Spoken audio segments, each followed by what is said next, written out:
থাইল্যান্ডের রাজধানী ব্যাংককে হঠাৎ করেই সৃষ্টি হয়েছে ভয়াবহ এক পরিস্থিতি। সামসেন রোডের ভাজিরা হাসপাতালের সামনে মাটি দেবে গিয়ে তৈরি হয়েছে বিশাল একটি সিঙ্কহোল। প্রায় 160 ফুট গভীর ও 100 ফুট প্রশস্ত এই গর্ত মুহূর্তের মধ্যে রাস্তাটিকে অচল করে দেয়। যদিও বড় ধরনের দুর্ঘটনা ঘটেনি, তবুও ঘটনাটি মুহূর্তেই শহর জুড়ে আতঙ্ক ছড়িয়ে দেয়। রাস্তায় ধস নামার পর নিরাপত্তার জন্য ভাজিরা থেকে সাংঘি পর্যন্ত যান চলাচল বন্ধ করে দেওয়া হয়েছে। বন্ধ রয়েছে হাসপাতালের বহির্বিভাগের কার্যক্রম এবং প্রায় 3500 রোগীকে সরিয়ে নিতে হয়েছে অন্য ভবনে। আশেপাশের বাসিন্দারাও ঝুঁকি এড়াতে স্থানান্তরিত হচ্ছেন। যদিও হাসপাতালের মূল ভবন ক্ষতিগ্রস্ত হয়নি, তবুও চারপাশের মাটি নড়তে থাকায় বিপদ এখনও এড়ায়নি।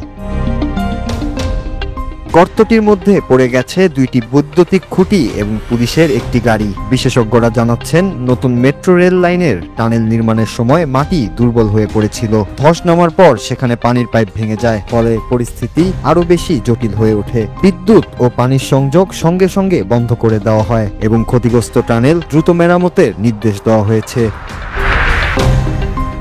তবে এখনো বড় একটি শঙ্কা রয়ে গেছে, সেটি হলো বৃষ্টি। বিশেষজ্ঞরা বলছেন, যদি প্রবল বৃষ্টি নামে তবে গর্তটি আরো বড় হতে পারে এবং আশেপাশের ভবনগুলো হুমকির মুখে পড়তে পারে। এই কারণেই পুরো এলাকাটি নিবিড় পর্যবেক্ষণে রাখা হয়েছে এবং যে কোনো পরিস্থিতি মোকাবেলার জন্য প্রস্তুতি রয়েছে প্রশাসনের।